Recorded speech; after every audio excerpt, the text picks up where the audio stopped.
राहुल गांधी अब प्रधानमंत्री नरेंद्र मोदी और अमित शाह के बारे में क्या क्या बोलने लगे हैं, किस अंदाज में बोलने लगे हैं, ये सबसे बड़ा मुद्दा हो गया है।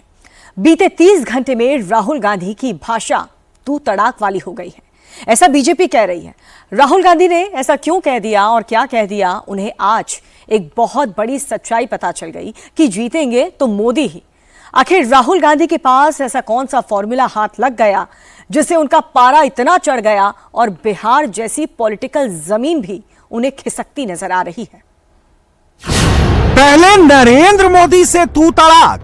नरेंद्र मोदी कहता है, नरेंद्र मोदी वोट चोर, वोट कटवाते।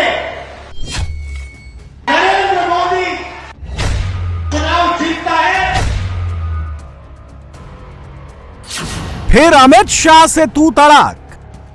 अमित शाह ने कहा कि अब बीजेपी की सरकार 50 साल चलेगी।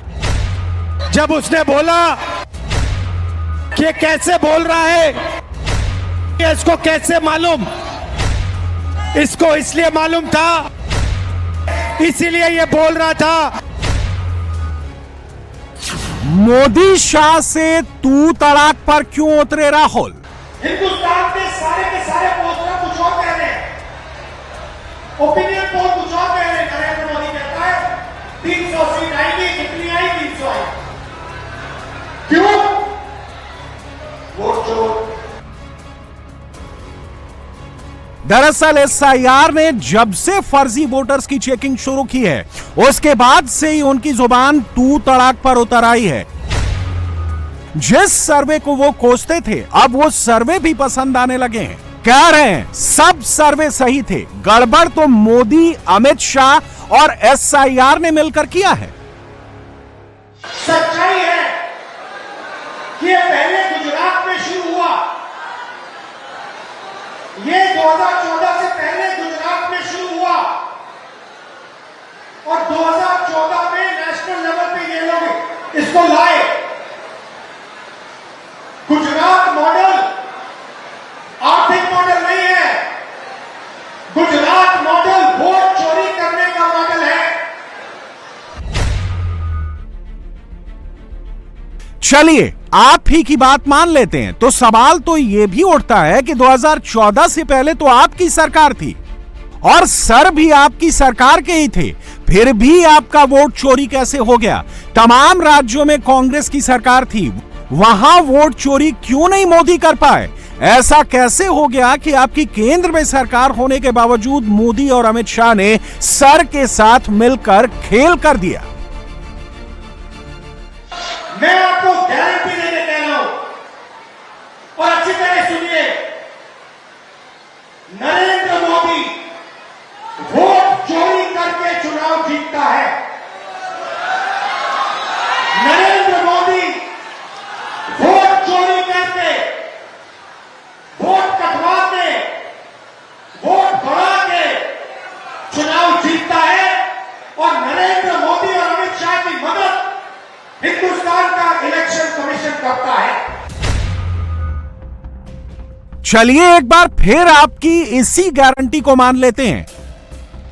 अगर मोदी, शाह और सर यानी एसआईआर तीनों मिलकर 2014 के बाद से नेशनल लेवल पर वोट चोरी कर रहे हैं और पूरा इलेक्शन कमीशन मोदी और शाह के हाथों की कठपुतली है, तो वोट चोरी तेलंगाना में क्यों नहीं कर पाए, तमिलनाडु में क्यों नहीं कर पाए, पश्चिम बंगाल में क्यों नहीं कर पाए, झारखंड में क्यों नहीं कर पाए, हिमाचल प्रदेश में क्यों नहीं कर पाए, जम्मू कश्मीर में क्यों नहीं कर पाए, केरल में क्यों नहीं कर पाए? वोट चोरी हुई है या नहीं? सुप्रीम कोर्ट ने इलेक्शन कमीशन को नई लिस्ट निकालने को कह दिया है। जो भी होगा वो सामने आ जाएगा। राजनीति में प्रतिद्वंद्विता ठीक है, सवाल उठाना भी ठीक है, लेकिन जिस तरह से राहुल गांधी प्रधानमंत्री नरेंद्र मोदी और चीफ इलेक्शन कमिश्नर से तू तड़ाक की भाषा इस्तेमाल कर रहे हैं, क्या वो ठीक है? फिलहाल बीजेपी ने राहुल के तू तड़ाक वाली भाषा को मुद्दा बना दिया है। जिस तरह से शब्दों की मर्यादा को तार तार करके, भंग करके तू तड़ाक पर नेता प्रतिपक्ष जिनको अपरिपक्व भी कहा जाता है, अब वो बड़बोले बन गए हैं, तो ये चेतावनी दे दें, संवैधानिक पद पे जो व्यक्ति बैठे हैं, आदरणीय प्रधानमंत्री श्री नरेंद्र मोदी जी, गृह मंत्री जी और तमाम और संवैधानिक पदों पे जो व्यक्ति बैठे हैं, उनके लिए तू तड़ाक करके अपनी बात रखना और शब्दों की मर्यादा को लांघ जाना, ये अशोभनीय है। लेकिन फिर ये बात भी सच है कि राहुल गांधी ने ऐसा कोई कृत्य कभी किया ही कहाँ है जो शोभनीय हो, जो संवैधानिक दृष्टि से उचित हो। वो अपरिपक्व है, गलत भाषा का इस्तेमाल करते हैं और ये कहना गलत नहीं होगा, तू तड़ाक करना अब उनके डीएनए में आ गया है। दरअसल राहुल गांधी ने एसआईआर को लेकर वोट चोरी का टेप रिकॉर्ड कर लिया है और जहां जा रहे हैं वोट चोरी वाला ही टेप बजा रहे हैं। और अब नरेंद्र मोदी ने, अमित शाह ने, एसआईआर ने मिलकर उनका वोट चोरी कर दिया है। सवाल तो यह भी है कि राहुल गांधी का वोट चोरी वाला नैरेटिव कहीं आरक्षण खत्म करने वाला और संविधान बदल देने वाला जैसा नैरेटिव तो नहीं है जिसका कांग्रेस ने चुनावी टूल की तरह इस्तेमाल किया। ये झूठा है। इस राहुल गांधी पूरे नकली गांधी परिवार है।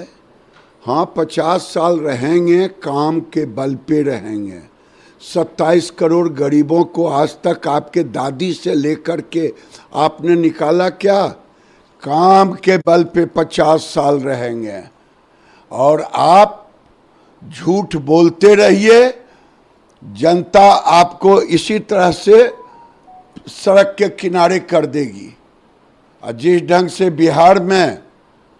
बिहार को गाली देने वालों को, हिंदुओं को गाली देने वालों को, स्टालिन को और तेलंगाना के मुख्यमंत्री को जमा कर रहे हैं, या तो आप माफी मांगिए, नहीं तो इसका खामियाजा आने वाले चुनाव में भुगतना पड़ेगा। राहुल गांधी, तेजस्वी यादव और पूरे महागठबंधन को लग रहा है कि एसआईआर का वोट चोरी वाला नैरेटिव बिहार में काम कर जाएगा। ओबीसी, ईबीसी सब बदल जाएगा। लेकिन बीजेपी राहुल गांधी के इस नैरेटिव को बिहार की अस्मिता और सनातन पर लेकर पहुंच गई है। बिहारी अस्मिता और सनातन वो अस्त्र है जहां सारे नैरेटिव ध्वस्त हो जाते हैं। इसके लिए बीजेपी राहुल की यात्रा की 2 तस्वीरें दिखा रही है। एक तस्वीर तेलंगाना के मुख्यमंत्री रेवंत रेड्डी की है। सुपौल में वोट अधिकार यात्रा पर रेवंत रेड्डी राहुल गांधी के साथ उनकी यात्रा में शामिल हुए। आपको बता दें, ये वही रेवंत रेड्डी हैं जिन्होंने बिहारी डीएनए का मजाक उड़ाया था और पूर्व बीआरएस अध्यक्ष चंद्रशेखर राव को कहा था कि इनका डीएनए तेलंगाना वाला नहीं, बिहारी है। दूसरी तस्वीर आज की आई है जब राहुल गांधी के साथ मंच पर तमिलनाडु के मुख्यमंत्री स्टालिन दिखाई दिए। ये वही स्टालिन हैं और ये उसी डीएमके के अध्यक्ष हैं जिनको और उनके नेताओं को बिहारी, अनपढ़, पानीपुरी वाले और टॉयलेट साफ करने वाले नजर आते हैं। और तो और स्टालिन के बेटे ने हिंदू धर्म को डेंगू मलेरिया बताकर खत्म करने की बात की थी। बीजेपी पूछ रही है, राहुल गांधी बिहार के लोगों को गाली देने वालों को मंच पर बुलाकर बिहार जीतने का सपना कैसे देख रहे हैं? बिहार में तमिलनाडु के मुख्यमंत्री स्टालिन आए हैं। ये लोकतंत्र के लिए खतरा है और बिहार के लिए भी खतरा है कि राहुल गांधी और तेजस्वी यादव लालू परिवार को समर्थन देने आ रहे हैं। और लालू प्रसाद जी ने जिस तरह इन लोगों को बुलाकर बिहार के लोगों को अपमानित करने का काम किया, जो लोग बिहारी को गाली देते हैं उसको लालू परिवार बिहार बुला रहा है, बिहार के चुनाव में बुला रहा है। ये स्पष्ट संदेश है, बिहारियों को गाली देने वाले लोगों का संरक्षण लालू प्रसाद जी का परिवार कर रहा है। तमिलनाडु बीजेपी के प्रवक्ता और पूर्व अध्यक्ष के अन्नामलाई ने भी एक्स पर पोस्ट कर बिहार के लोगों को स्टालिन और डीएमके के लोगों को उनकी पूरी बातें याद दिलाई हैं। राहुल गांधी को लग रहा है कि वोट चोरी के मुद्दे पर बिहार का इलेक्शन बदल जाएगा, लेकिन यह बिहार है। बिहारी अपनी अस्मिता का अपमान करने वालों को भूलता नहीं है और जिस मिथिलांचल इलाके में राहुल गांधी अपनी वोट अधिकार यात्रा निकाल रहे हैं, वहां तो बिहार असली दिल में बसता है, जहां गठबंधन सबसे ज्यादा कमजोर दिखता है। मिथिला रीजन नरेंद्र मोदी और नीतीश कुमार का सबसे मजबूत गढ़ है। इस रीजन में कुल 82 सीट हैं।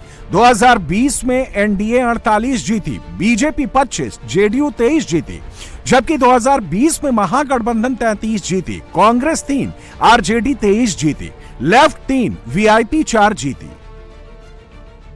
26 अगस्त को राहुल की वोट यात्रा मिथिलांचल में एंटर कर गई। सुपौल से होते हुए यात्रा मधुबनी, फिर दरभंगा पहुंची। सुपौल में ही रेवंत रेड्डी यात्रा में शामिल हुए। दरभंगा से मुजफ्फरपुर होते हुए राहुल सीतामढ़ी जाने वाले हैं। इसी इलाके के सीतामढ़ी में जानकी मंदिर है, जो बिहार में सनातन वोट का चार्जर है, जहां कुछ दिन पहले ही अमित शाह ने भव्य जानकी मंदिर की नींव रखी। हैरानी इस बात की है कि उसी इलाके में राहुल गांधी ने बिहार और सनातन को कोसने वाले रेवंत रेड्डी और स्टालिन को बुला रहे हैं। इस इलाके में कांग्रेस की तो कोई जमीन ही नहीं है, लेकिन राहुल जो कर रहे हैं उससे कांग्रेस का कुछ हो ना हो, लेकिन बिहारी अस्मिता और सनातन विरोधी रेवंत रेड्डी और स्टालिन को बुलाकर तेजस्वी की मुश्किल ज्यादा बढ़ा दी है।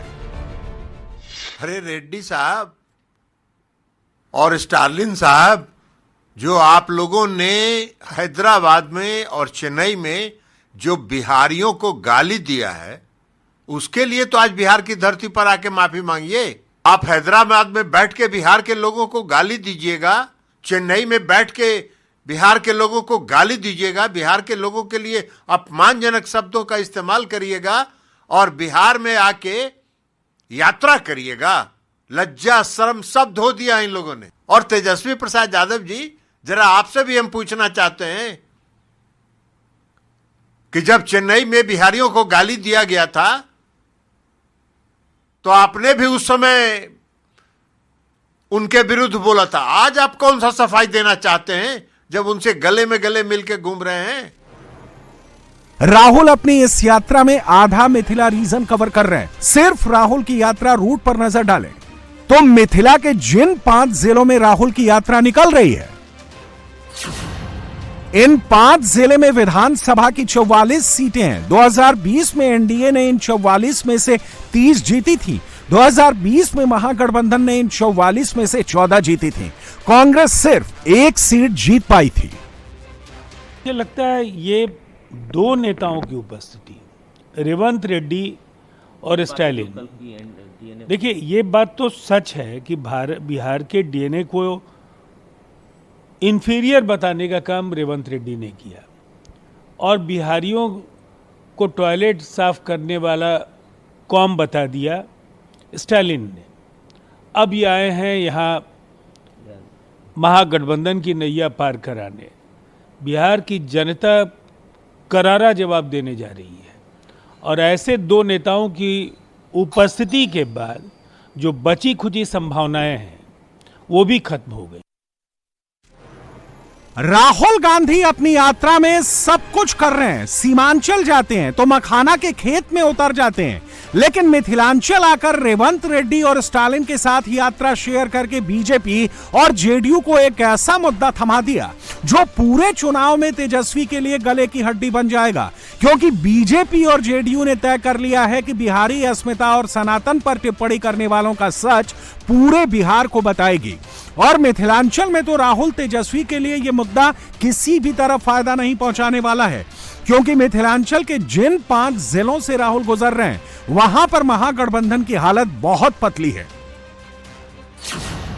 2020 चुनाव में इन 5 जिलों का डेटा तो यही कहता है। सुपौल कुल 5 सीट, एनडीए सभी 5 सीट जीती थी। मधुबनी कुल 10 सीट है, यहां एनडीए 8, महागठबंधन 2 सीट मिली थी। दरभंगा की 10 सीट में एनडीए 7, महागठबंधन 3 जीत पाई। सीतामढ़ी कुल 8 में से एनडीए 6, महागठबंधन 2 मिली थी। मुजफ्फरपुर की 11 सीट, एनडीए 4, महागठबंधन को 7 सीट मिली थी। बस मुजफ्फरपुर में महागठबंधन की हालत ठीक नहीं रही।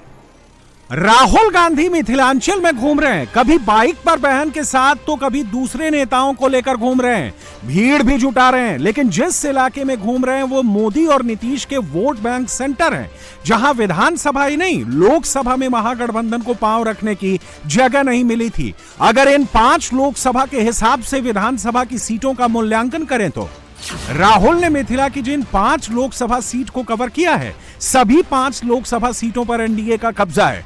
इन 5 लोकसभा सीटों के अंदर कुल 30 विधानसभा सीट हैं। 2024 के चुनाव में 30 में से 29 सीट पर एनडीए को लीड थी। इन इलाकों में जाति फैक्टर बड़ा मैटर करता है। मसलन ब्राह्मण, यादव, मल्लाह, मुस्लिम, दलित बड़ा फैक्टर है। सुपौल ईबीसी यादव बड़ा फैक्टर है। मधुबनी यादव ब्राह्मण बड़ा फैक्टर। दरभंगा ब्राह्मण मुस्लिम ईबीसी बड़ा फैक्टर। मुजफ्फरपुर भूमिहार निषाद मुस्लिम बड़ा फैक्टर। सीतामढ़ी वैश्य यादव मुस्लिम बड़ा फैक्टर। मुजफ्फरपुर में निषाद वोटर ने पिछली बार महागठबंधन का साथ दिया था। इस बार निषाद वोटर्स के नेता मुकेश सैनी तेजस्वी के साथ हैं। लेकिन यह भी सच है कि जात पात का वोट भी सनातन और बिहारी अस्मिता के मुद्दे पर अलग राह लेता है। उस हिसाब से देखें तो बीजेपी ने निषादों को जोड़ने के लिए सीतामढ़ी में जानकी मंदिर की नींव रखकर निषादों को मैसेजिंग कर दी है। और रही सही कसर राहुल गांधी ने बिहार को कोसने वाले रेवंत रेड्डी और स्टालिन को बुलाकर पूरी कर दी है, जिसे बीजेपी और जेडीयू दोनों ने बड़ा मुद्दा बना दिया है।